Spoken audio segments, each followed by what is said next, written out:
seguimos con cosas extrañas en el cielo, ya hablamos de los cometas, vamos a hablar más a posteriori. Alfredo, ¿qué tenemos ahora? Y ahora estamos en comunicación telefónica con el director de la Comisión de Estudios de Fenómenos Aeroespaciales, Rubén Lienza. Hola Rubén, ¿cómo estás? Alfredo y José Luis acá. Buenas tardes, Alfredo y José Luis, ¿cómo están ustedes? Bien, ¿y usted? Muy bien, gracias. Excelente. ¿Qué tal? Bien, Rubén, director de la Comisión de Estudios de Fenómenos Aeroespaciales. ¿Cómo se puede explicar eso? Yo tuve que explicar a mi abuela, por ejemplo, ¿no? Que tengo un amigo que es director de esta comisión. ¿Qué podría decirle? Es una oficina que tiene la Fuerza Aérea Argentina, donde cada ciudadano que ve algo extraño en el cielo puede, a través de nuestra página web, llenar un formulario y hacernos llegar el testimonio de lo que ha visto, ¿no? Tiene un doble propósito, digamos, estudiar científicamente para dar una respuesta, sobre todo incluso a gente de la propia fuerza, del ámbito aeronáutico, que también suele ver cosas que no entienden qué es, y al mismo tiempo también como un deber cívico, como para prestar un servicio público a la gente, y de esa forma se lo hacemos publicando un informe anual de resolución de casos todos los meses de diciembre también en nuestra página web. ¿Cuál es la página web? La página principal de Fuerza Aérea es www.faa, Fuerza Aérea Argentina, .mil.ar, y allí en la página, al pie de la página hay como un zócalo azul con dos columnas de títulos. La de la izquierda dice destacados, y la de la izquierda dice enlaces institucionales y la de la derecha dice destacados. El cuarto renglón de destacados dice Comisión de Estudios de Fenómenos Aeroespaciales, y ahí pueden entrar directamente a nuestra página de inicio. Bien, o sea que cualquier cosa que mi abuela o yo miremos en el cielo y queramos saber a ver qué es, ingresamos, que imagino será un formulario, ingresamos todos los datos y ahí, bueno, mensualmente vemos lo que puede haber sido, digamos, ¿no? Correcto. Si bien, me faltó explicarte lo siguiente, si bien el informe se publica recién en diciembre con todos los casos que se recibieron en el año en curso, en cuanto tenemos resuelto cada caso, nos comunicamos inmediatamente con el testigo y le decimos qué fue lo que vio. Es decir, el servicio para la persona que hace la denuncia de avistamiento es inmediato. ¿Y cuál es la reacción de la gente cuando, cuál es la reacción de la gente o de aquellas personas que completan el formulario cuando usted le dice, no, lo que usted vio no era un plato volador, por decirlo de alguna forma, sino que era tal cuestión y se justifica de tal forma? ¿Hay como cierta decepción? Buena pregunta, hay de todo. Hay gente que se pone muy, digamos, como que le pinchaste el globo porque pensaba ver otra cosa, y también hay gente que agradece muchísimo que le hayamos abierto los ojos a un fenómeno que realmente no conocían. Hay gente que ve destellos dentro del campo visual, que generalmente no corresponden a una bola de luz que está afuera en el paisaje, sino que es un destello interno del lente de la cámara. Y recién ven ese supuesto ovni, presunto ovni, cuando está la foto procesada, cuando la están viendo a posteriori, ¿no? Entonces, incluso hay gente que dispara la cámara, la foto hacia el sol, y en el medio del sol aparece como un punto negro, como una cafeaspirina color negro, y es por un problema de los sensores de la cámara, que están en un modo sobresaturado, donde el sensor entrega menos luz de la que recibe, y la parte del zócalo de sensores que está sobresaturada dibuja como esa cafeaspirina negra.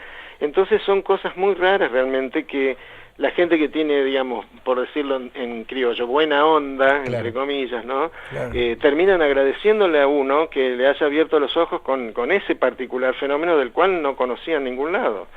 Si bien a veces buceando en internet se pueden aprender sobre muchas cosas que aparecen en la nueva fotografía digital, pero siempre es mejor vivirlo en carne propia, mandándole a alguna organización una foto y que la organización le diga exactamente cuál es el problema que tenía esa foto, ¿no? Rubén, y antes de que existiera esta oficina, ¿cómo se canalizaban este tipo de investigaciones sobre avistajes de cosas raras, o directamente no se hacía? No, generalmente ha habido muchos investigadores de fenómenos en Argentina, ha habido muchos grupos, y precisamente una de las razones por las cuales insistíamos en que debía haber un organismo oficial, era ese, que cuando la gente de la calle no obtiene una respuesta, termina preguntándole a grupos de aficionados o a sectas. Entonces, digamos, es bueno que esté canalizado de alguna forma científica, con una metodología que uno la publica, incluso el método, para que la persona lo repita en su casa y llegue a los mismos resultados, en un ámbito de transparencia intelectual total, ¿no es cierto? Claro. Entonces ya no tiene que recurrir la persona a las sectas que le digan que son ángeles, que son miembros de la hermandad cósmica y todo ese tipo de cosas, de cuales yo los respeto mucho realmente, pero el problema es que hay que tener con qué fundamentar lo que uno dice, porque si tú me dices que tienes una gallina en el jardín y me traes una foto, yo te voy a decir, Luis, no necesito una foto de una gallina porque ya sé cómo es una gallina, pero si tú me dices, Rubén, tengo un elefante en mi jardín, seguramente me dices, aquí tengo una foto, entonces a mí sí ahí me va a interesar ver la foto para ver cómo hiciste para meter un elefante en tu jardín. Claro. Es decir, lo que me estás diciendo es una cosa mucho más importante que una simple gallina. Ahora bien, tercer acto, si tú me dices, Rubén, tengo un unicornio en el jardín y acá tengo la foto, yo digo, pará, Luis, no, yo a esa foto la puedo hacer con Photoshop. Claro. Lo que te voy a pedir es algo todavía más extraordinario, acorde a lo extraordinario que lo que vos me estás diciendo, que es una radiografía del cráneo del animal para ver si el cuerno del unicornio realmente está agarrado al cráneo y no es un montaje hecho con alambrecitos. Claro, ¿me comprendes? O sea, ¿qué te quiero decir con esto? El nivel de la afirmación tiene que estar respaldado por un alto nivel de la prueba. Esto lo decía un historiador filósofo del siglo XVIII, David Hume, que es nuestro referente total. Decía, afirmaciones extraordinarias requieren pruebas extraordinarias. Claro. Así Entonces, ¿me entiendes? O sea, una persona te dice alegremente, ¿qué tal, muchacho? Yo vengo de visitar Ganímides. Buenas tardes, mucho gusto. ¿Cómo? Claro, no te está diciendo, me chocó un auto y me salvé raspando, bueno, está bien, te creemos, que tenés un dios aparte. No, te dicen, yo visité Ganímides. Publican un libro, pero una cosa asombrosamente bizarra. Hay gente que dice, me abdujeron los extraterrestres, entraron a mi dormitorio, me llevaron... Pero señor, no me está diciendo que le entraron a robar a la casa unos ladrones comunes, ¿me entendés? Entonces, sin ninguna prueba, nada más que su relato, pretenden que uno haga un estudio científico de eso. Claro. Es muy difícil. Es exactamente. Yo recuerdo, estando en el observatorio en La Plata, digamos, cada tanto aparecía algún requerimiento a los efectos de conocer la opinión del observatorio sobre ciertos fenómenos que aparecían. Sin embargo, Rubén, la mayoría de estos fenómenos ocurren en la atmósfera o ocurren incluso dentro del equipo que se utilizó para obtener esa imagen. Exactamente, hay muchos fenómenos asociados a la óptica, hay fenómenos atmosféricos y hay fenómenos espaciales. Claro. Por eso nosotros cubrimos todo el rango prácticamente desde el piso hasta, desde la cámara, incluso desde dentro de la cámara hasta la estratosfera y más arriba, porque también hay cuerpos celestes que fácilmente se confunden. Uno de los casos que me ha llegado este año particularmente es un video del planeta Venus, a 5 grados sobre el horizonte, 10 grados sobre el horizonte, en 20 minutos ya desapareció lentamente bajo el horizonte. Cuando ya el testimonio dice eso, aparte te dan la posición exacta de la luz en el mapa, uno lo va viendo, entonces saca el rumbo, o sea, el azimut hacia donde fue apuntando la cámara. Hago correr el programa Stellarium, que ustedes lo deben conocer, y fácilmente se puede ir hacia atrás, en fecha y en el lugar exacto donde se posicionó el observador, y ahí aparece el planeta Venus en todo su esplendor, poniéndose a poco tiempo de ponerse en el horizonte. Es decir, también puede ser una nave extraterrestre que justo se puso en la línea de mira, pero que además esa nave justo tape al planeta Venus y se ponga exactamente en las mismas coordenadas. Es una cosa estadísticamente de 1 en 1 trillón. Poco probable, así. Claro, está bien. En cuanto a los fenómenos atmosféricos, digamos, ¿cuál es el más común en cuanto a provocar una confusión y poder ser interpretado como si fuera... Buena pregunta. Sí. No me ha llegado ningún caso, pero yo insisto que hay un fenómeno meteorológico que todavía está muy poco entendido por los científicos y es el famoso rayo en bola o la centella, que sí. desde chiquito venimos escuchando Sí. esos mitos urbanos de que Sí. si sales corriendo el vacío de la espalda hace que te persiga. Ajá. Y ese tipo de cosas. Sí. Yo no he visto nunca una, personalmente, he visto una pero corriendo por arriba de un cable de alta tensión, Ajá. pero así libre en el aire no me ha tocado la suerte de ver ninguna. Ajá. Y tengo videos también que están en YouTube que se ven centellas también corriendo por los cables de alta tensión. Evidentemente es una forma en donde alguna cobertura de plasma hace que eso mantenga la forma esférica por muy pocos segundos. Obviamente es un esquema muy inestable, Sí.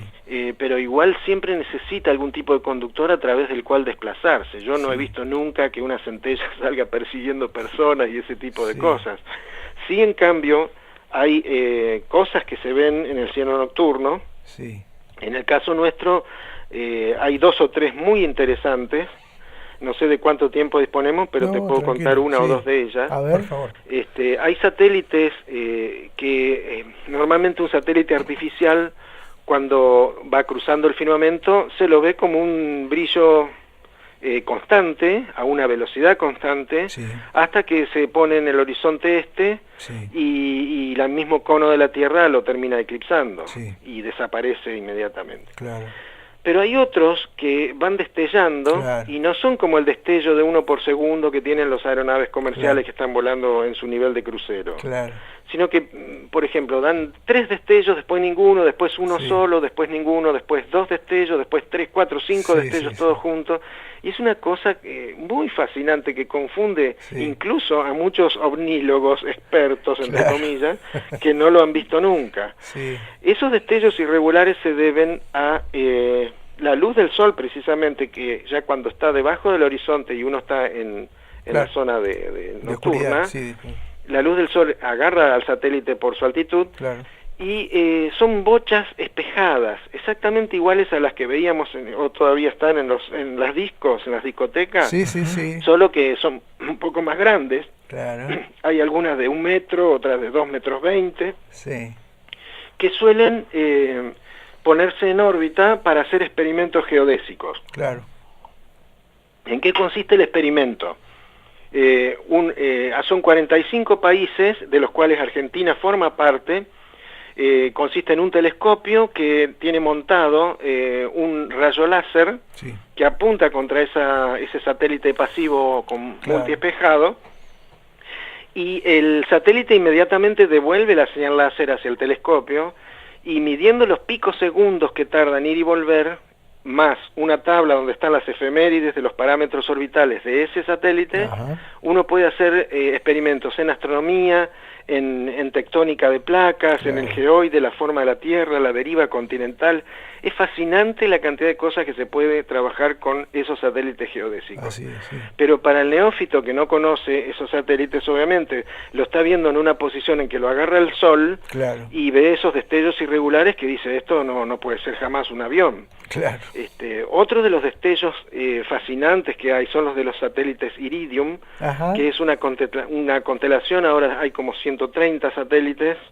Cada uno de ellos tiene 3 espejos a 120 grados apuntando a 45 grados, o sea, son espejos que apuntan hacia abajo de alguna forma. Sí. El satélite está como parado en órbita y los 3 Ajá. espejos así puestos como los pétalos de una flor. Ajá. Y también cuando les da el sol hacen un destello muy muy intenso, tiene Sí. generalmente magnitud -8, -9, prácticamente 3 veces la magnitud del planeta Venus, que anda alrededor de los -3, -2,5. Importantísimo, sí. Entonces el destello Iridium es uno de los fenómenos que más llama la atención desde el punto de vista incluso fotográfico, porque Ajá. se ven fotos, las tenemos en la oficina, en donde iluminan la superficie de un lago Ajá. en plena noche. Ah.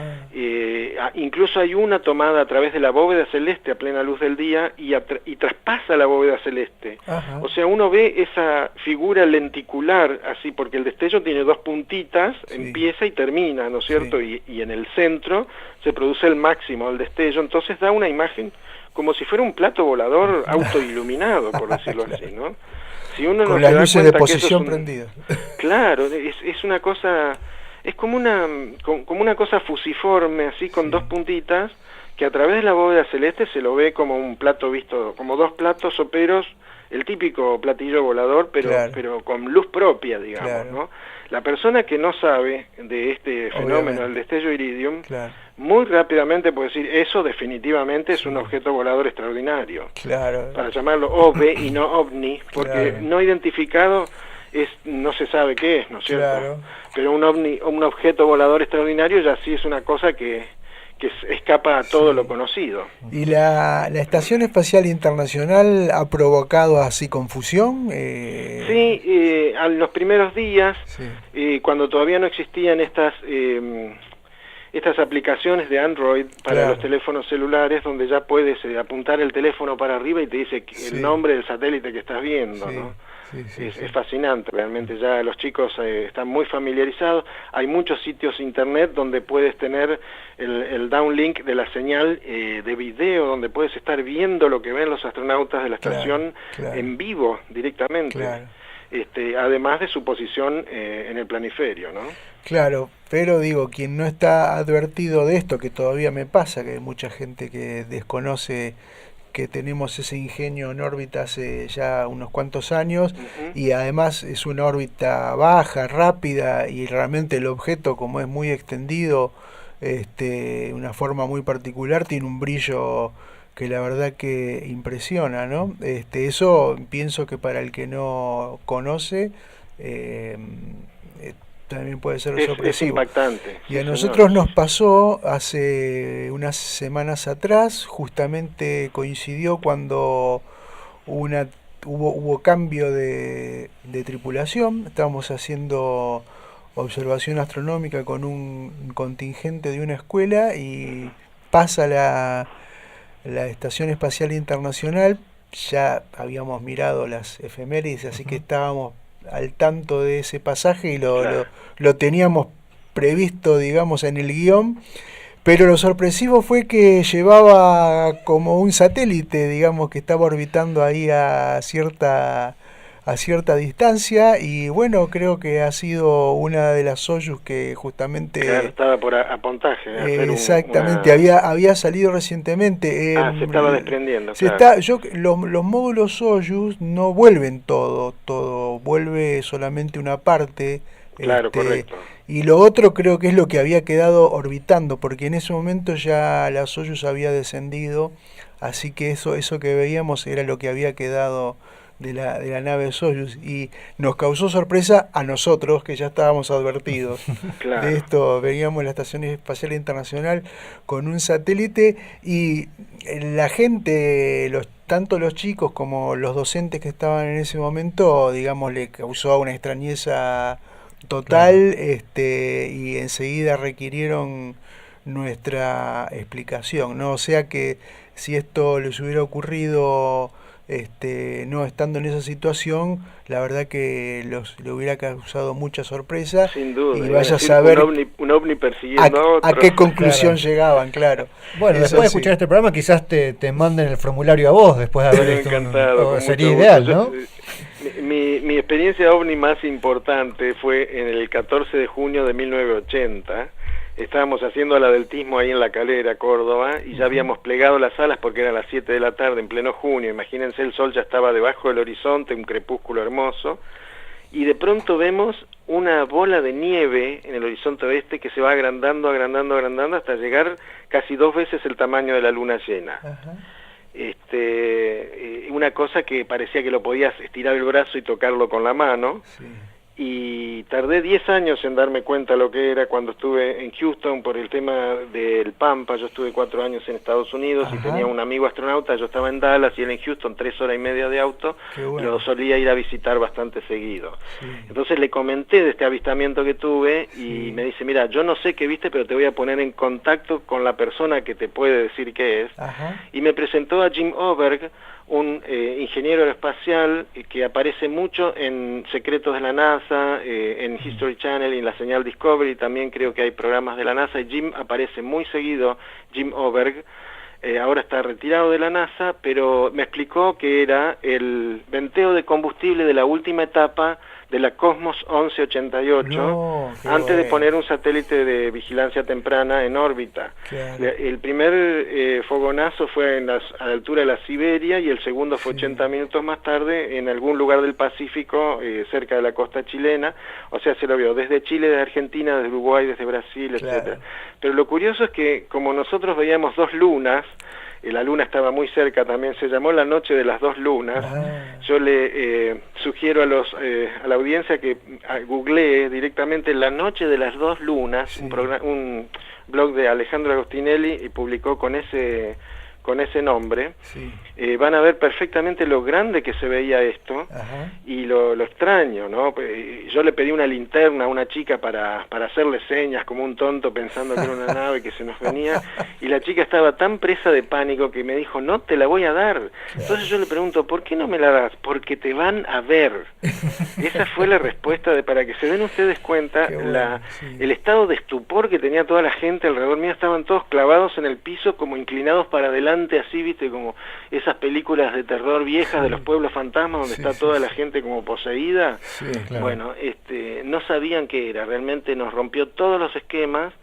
Y hoy en día incluso hay algunos dampeos de combustibles, venteos de combustibles, en donde el chorro está fuera del eje de la última etapa, entonces le imprime un movimiento de rotación al cilindro del cohete, entonces termina dibujando en el espacio como una espiral.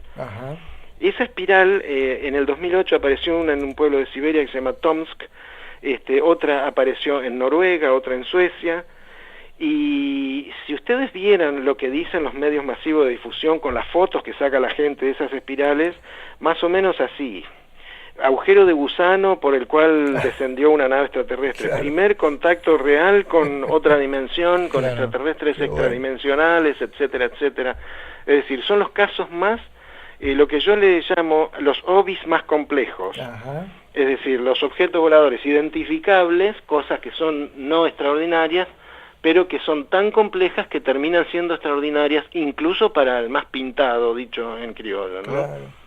Y los experimentos, ya con esto estamos terminando porque está súper interesante, pero nos recontrapasamos, pero está buenísimo. En el caso de experimentos con el campo magnético de la Tierra, puede darse el caso de que alguno de estos experimentos, digamos, cause algún resplandor, algo que va a gran velocidad de polo a polo magnético. ¿Ha habido algún caso? Sí, podría ser. Podría ser. Si te refieres a luces que pueden producirse por algún factor antrópico, no sabemos en este momento. Las únicas luces que todavía están en estudio en un pueblo de Noruega, creo que es, o Suecia, que se llama Hesdalen, hay gente apostada allí acampando ya desde hace varios años, y son luces que probablemente están asociadas a fenómenos de tipo geológico. Es un pueblo donde realmente tiene sus propias luces que salen de la Tierra. Hay otro pueblo en Estados Unidos que le llaman Earthlights, como luces de la Tierra, precisamente porque se los ve como ovnis, no como lo que pretende ver la gente cuando va al Uritorco, obviamente, porque hasta ahora no hay ninguna prueba de nada en esa zona, pero sí son cosas que han quedado registradas en las cámaras, han quedado registrados en las bitácoras de trabajo de los científicos, y ahí sí se puede tener alguna respuesta. Por suerte, hoy gracias a Internet, vos pones cualquier palabra en inglés y te sale 250.000 links al mismo tema, ¿no? Así es. Bueno, fantástico, Rubén, esto ha sido súper interesante, la verdad que nos queda en el tintero para mucho más, pero nuestro programa es de solo 1 hora, así que lo más probable es que te llamemos nuevamente en breve y sigamos con este tema. Encantadísimos. Hay un solo anuncio nomás para más o menos entre enero y abril del año que viene. Se nos viene abajo la Estación Espacial China, la Tiangong 1, que tiene el tamaño de un camión de 8.000 kilos más o menos, así que puede haber probabilidades que caiga en el océano, pero también puede caer en la Tierra, como cayó alguna vez la Salyut 7 en Entre Ríos, y también o el Skylab, sí. El Skylab en Australia, claro. Exactamente. Tenemos en mi oficina, tengo una bocha de titanio de la Molnilla que cayó en Ayacucho, provincia de Buenos Aires, en 1984. Bueno. Sí. Así que cuando vengan por Buenos Aires van a ver un poco de chatarra espacial. Ahí de paso te pregunto, digamos, y como para que la gente sepa, a mí siempre fue mi preocupación, ¿hay posibilidad de que en el caso de que caigan a tierra satélites artificiales o estaciones que traigan consigo combustible radioactivo? Sí, muy buena pregunta. Sí. Hay por lo menos tengo 2 casos registrados, uno en el 77 y otro en el 96.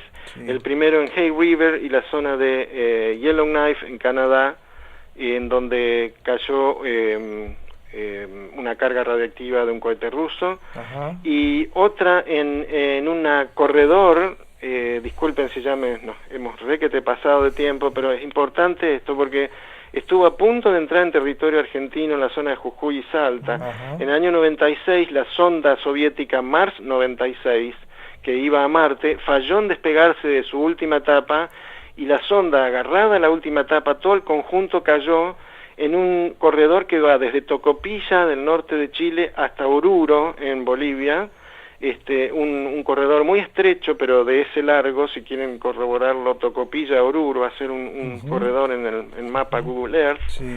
Van a ver el tremendo territorio que cubrió, donde cayeron cientos de pellets de plutonio 238, porque las ondas que se mandan a Marte y a los planetas externos, digamos, ya la pantalla solar no sirve para crear energía. Entonces tienen que tener generadores termoeléctricos de radioisótopo, porque generalmente es un boom como una antena de televisión que tiene 5 metros o más de largo. Ajá. Para que el campo magnético y la radiación de ese generador termoeléctrico no afecte a la electrónica del chasis del satélite. Claro. Entonces, ¿qué ocurre? Si esto falla en despegarse y no entra en su trayectoria Tierra-Marte, es lo que pasó, se cayó todo junto. Claro. Y bueno, el mismo Jim Over ha hecho artículos sobre gente que en la taiga siberiana ha encontrado cosas radiactivas. Ajá. Y soldados haciendo guardia en el frío de la nieve, y se las llevaban a su puesto de guardia para calentarse, porque esas son cosas que tienen calor propio. Claro. Pero son altamente peligrosas, obviamente. Sí, totalmente. Hay un caso en Brasil que es pavoroso, y con esto ya corto, porque es fascinante la pregunta que has hecho. De que dispusieron en un volcadero de basura de cobalto, de una bomba de cobalto de un hospital, y una familia agarró la bomba, un mecánico la desarmó en el garage, la hija del mecánico empezó a pasarse un polvo azul que tenía tenía fosforescencia propia. Por supuesto no duró ni una semana, esa gente se murió con hemorragias internas. Claro. Pero creo que esto lo dijimos el sábado pasado en una conferencia que dimos casualmente en el Centro Atómico Constituyente. Nos invitaron a dar una conferencia allí, que es necesario hacer protocolos entre la gente que está en contacto con todos estos medios y todas estas digamos, efemérides orbitales de cosas que pueden llegar a caer, que pueden tener residuos peligrosos, y los organismos competentes, como la Comisión Nacional de Energía Atómica, para que inmediatamente manden una partida de gente convenientemente equipada. Claro, ¿no? Claro. Y sobre todo acordonar para que no entre la gente común a llevarse souvenirs. Imagínate gente que vive en el altiplano y está con frío, quiere llevárselo como un calentador a su casa. Claro, sí. Es importantísimo que esto se sepa. Bueno, Rubén, la verdad que te agradecemos muchísimo, nos quedamos con las ganas de seguir escuchando, así que bueno, más adelante imagino te volveremos a molestar, y te agradecemos mucho tu muy buena predisposición. Gracias, favor, para mí es un placer, Rubén, y hasta pronto entonces. Hasta un siempre, abrazo. A sus órdenes, hasta luego, chao. Bien, continuamos en Astrolabio. En nuestro último bloque, tercero, ¿sí? Se nos pasó rápido la entrevista con Rubén Lianza. Sí, fue muy interesante. Sí. La verdad que me quedé pensando. Vos estuviste mirando un poco el formulario que se sí, baja, ¿no? Descargué el formulario _OVNI, así se llama.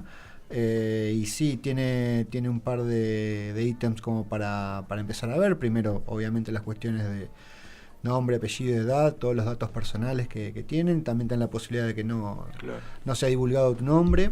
Sí, aunque sí tiene que abrirse un expediente, porque esto es uno no puede entrar a enviar el formulario porque sí, sino que es un se lo compromiso. trata con la más absoluta seriedad. Claro, sí, y Así reserva es. también. Así que, ¿cómo comenzó el avistamiento? Es la primera pregunta con la que comienza, ¿no? Elevación del objeto sobre el horizonte, importante, en rojo, dice. O sea que eso ya les da la pauta. De lo que contaba con respecto a Venus, me parece. Sí. La dirección de aparición, la dirección de desaparición, el objeto se veía presidido a, y dan otras opciones como para ver. Y después, bueno, observar a través de, es otra de las opciones que hay. Ojo